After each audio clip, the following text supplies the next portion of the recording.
और मैं आपसे पहले आपकी प्रतिक्रिया जानना चाहती हूं कि इस पाबंदी को, इस प्रतिबंध को आप कैसे देखती हैं? क्या आप इसे एक हल के तौर पे देखती हैं कि अगर ये कट्टरवादी संगठन है या हिंसक गतिविधि में शामिल रहा तो इसके बैन करने से क्या इस मसले का हल होगा? ये तो जरूर होगा कि इसकी जो एक्टिविटीज हैं अगर संदिग्ध, तो उसमें कुछ डिसरप्शन आएगा। डिसरप्शन से तो हल नहीं निकलता है ना। और जो अनुभव रहा है, आरएसएस पर बैन लगी थी, सिमी पर भी बैन लगी थी, माओइस्ट पर भी बैन लगी थी,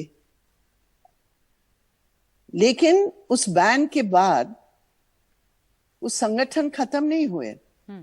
अलग नाम से, अलग तौर तरीके से। आपने खुद जो पीएफआई की हिस्ट्री बताई उसे स्पष्ट है कि बैन से कोई संगठन की डिसरप्शन के नाम पर आप यूएपी इस्तेमाल करेंगे, ये देश को आप गुमराह कर रहे हैं। हकीकत क्या है? पीएफआई के एक्सट्रीमिस्ट व्यूज है, इसमें कोई शक नहीं है। पीएफआई की वायलेंट एक्टिविटीज रहे हैं, इसमें कोई शक नहीं है। सरकारी नोटिफिकेशन में नगमा जी लिखा है कि ये लोग संविधान को स्वीकार नहीं करते, नहीं मानते हैं। तो यही अगर मापदंड दिया जाए तो और बहुत संगठन है जी, सनातन संस्था है, जन जागृति मंच है, जिनकी कोई कम उग्रवाद या कम हिंसात्मक कार्रवाई नहीं रही। लेकिन हमारा ये मानना है, मेरी पार्टी का ये मानना है कि बैन की जरूरत इसलिए नहीं है क्योंकि अगर कोई सरकार की राजनीतिक दृढ़ता है संविधान के प्रति और संविधान की रक्षा के लिए, हमारे देश में इतने कानून मौजूद है जो सख्त से सख्त कार्रवाई की जा सकती है जी। अब आप केरल को ही ले लीजिए, जब रेड्स हुए तो केरल में, जैसे आपने कहा, उनका गर्व माना जाता है, लेकिन जब रेड्स हुए और उन्होंने एक हिंसात्मक, जबरदस्त हिंसात्मक हड़ताल वहां की, तो केरल सरकार ने मौजूदा कानून के आधार पर बहुत सख्त से सख्त कार्रवाई करके इन सबको बंद कर रखा है जी। सब जेल में। हमने इंतजार तो नहीं की कि बैन आएगी तब हम सब कार्रवाई करेंगे। तो कानून है। सवाल यह है कि आपकी राजनीतिक मुद्दा क्या है। अगर आप वाकई में संविधान की बचाव की बात कर रहे हैं, प्रशासनिक कार्रवाई सख्त कीजिए, पॉलिटिकल संघर्ष कीजिए, इनको अलग थलग करने के लिए जनता में राजनीतिक हस्तक्षेप कीजिए। लेकिन आप इसलिए नहीं कर सकते हैं क्योंकि ऐसे बहुत सारे संगठन हैं जो धर्म के नाम पर बनाए गए हैं, जैसे मैंने जिक्र किया जन जागृति या जी संस्था, सनातन संस्था, जिनकी सदस्य चार्जशीट में उनका नाम है। गौरी लंकेश की हत्या में, दाभोलकर की हत्या में, गुलबर्गी की हत्या में, ये सब इनके नाम लिखे हैं। मालेगांव केस में, मतलब बहुत सारे। मैं उस बात पे सहमत नहीं हूं जो कुछ हमारे विपक्ष के साथियों ने कहा कि इन पर पाबंदी लगाए, उन पर क्यों नहीं लगाए। सवाल ये नहीं है पाबंदी क्या, हमारे देश की जो प्रॉब्लम्स है कि ऐसे संस्थाएं हमारे देश में हैं जो संविधान के खिलाफ लगातार काम कर रहे हैं जी, उनके बारे में क्या सरकार की सामान्य समझ और विचार है? अनफॉर्चुनेटली नहीं है।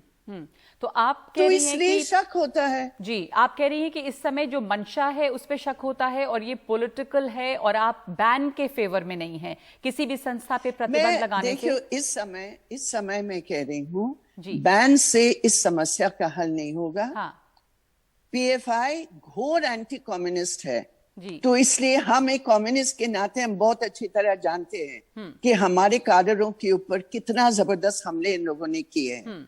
लेकिन फिर भी मैं कहती हूं बैन करके वो दूसरे नाम पर जब भौतिक स्थिति बनी हुई है, और ये भौतिक स्थिति ये बनी हुई है कि हिंदुस्तान में ऐसे बहुत सारे संस्थाएं हैं जो एक नजर से अगर आप देखा जाए तो उनको सत्ता का समर्थन भी मिल रहा है क्योंकि उनके नेताओं के खिलाफ पेट्रनेज है, प्रोटेक्शन है, वो जो मर्जी करे, वो जो मर्जी कहे। वृंदा जी, इस समय फिर इस प्रतिबंध का मकसद क्या लगता है आपको? देखिए, सरकार जो मकसद बता रही है कि ये देश के हित में है, मैं समझती हूँ ये मकसद प्रतिबंध से नहीं होगा, पहले बात। दूसरी बात, अगर वाकई में सरकार सीरियस है संवैधानिक प्रावधान को मजबूत करने के लिए, तो मैं समझती हूँ कि जितने भी इस प्रकार के ऑर्गेनाइजेशंस है, जहां जहां इस प्रकार की हेट स्पीच होती है, इस प्रकार की रेडिकलाइजेशन की प्रयास हो रहा है, कोई भी धर्म के नाम पर हो, किसी भी धर्म के नाम पर हो जी, आप उन सब के खिलाफ प्रशासनिक सख्त कार्रवाई करें, जनता के बीच एक पॉलिटिकल मैसेज जाए कि कोई भी संगठन इस प्रकार का काम करे जो उग्रवादी व्यूज के हैं, जो वायलेंट एक्टिविटीज आधारित हैं, जो समाज को धर्म के नाम पर बांटना चाह रहे हैं, आप सबके खिलाफ कानून जो मौजूद है उसके खिलाफ आप कार्रवाई कीजिए। बिल्कुल। और देश के हित में ये काम होगा। और ये जब ये सब कुछ है, इससे जो वो कह रहे हैं कि उनका उद्देश्य ये है, अनुभव ये बता, आरएसएस पर पाबंदी लगी थी, क्या आरएसएस खत्म हुई?